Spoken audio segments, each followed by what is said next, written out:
time for News 2. Good morning, I'm Cindy Hsu. In the headlines at this hour, a New Jersey woman who pushed her son out of the way of an oncoming car in London is back at home. British newspapers dubbed 39-year-old Ursula Webster the heroine of Downing Street after she flung her 8-year-old son out of harm's way on Saturday. The car wound up hitting her, tossing her 15 feet into the air. The accident happened in front of 10 Downing Street, the home of British Prime Minister Tony Blair. The Websters were sightseeing there because they have a similar address, 10 Downing Place in Livingston, New Jersey. Webster is being treated at a Newark hospital where she's expected to undergo surgery. Well, First Lady Hillary Rodham Clinton is commemorating Martin Luther King Day with the mother of Amadou Diallo. The two will be at a King tribute hosted by the Reverend Al Sharpton. The unarmed Diallo was shot to death by 4 police officers in the Bronx last February. Their trial is being held in Albany because of intense media scrutiny in the Bronx. Mrs. Clinton and Mrs. Diallo might have a private meeting today.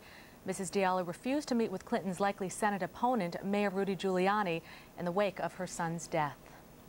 Well, vendors have won a major round in their food fight with Mayor Giuliani. The mayor wanted to restrict some 400 blocks in Manhattan so hot dog vendors, pretzel carts, and sandwich makers couldn't set up shop.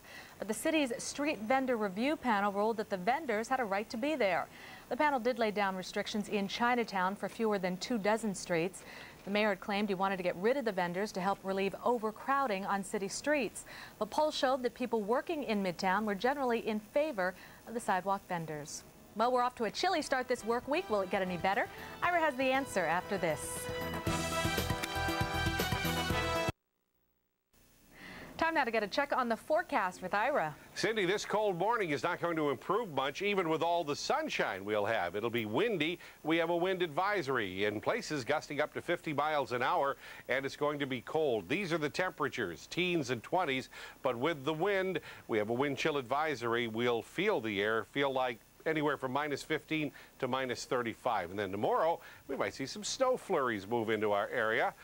Snow flurries late tomorrow on into Wednesday. Some snow showers on Thursday. By then, the mid-30s clearing, mid-30s on Friday, Cindy. All right, Ira, thank you very much. We'll see you again for News 2 at noon. Have a good day. Closed captioning is brought to you by Toyota. Real values every day at your Toyota dealer. Visit us online at driveatoyota.com. What's on today? Brought to you by 1-800-Mattress and Mattress.com, where the last S is always for savings. Stay tuned for a full hour of Martha Stewart Living at 9. Then at 10, Don't Miss Guiding Light, followed by Price is Right at 11 and News 2 at noon. Today on CBS 2. Why should you become a learning leader? Because it's a chance to make a difference, one child at a time. Because helping kids do better in school helps them achieve their dreams. Because it's important, and when it comes right down to it, it makes you feel good. To find out more about the Learning Leaders program, call 212-213-33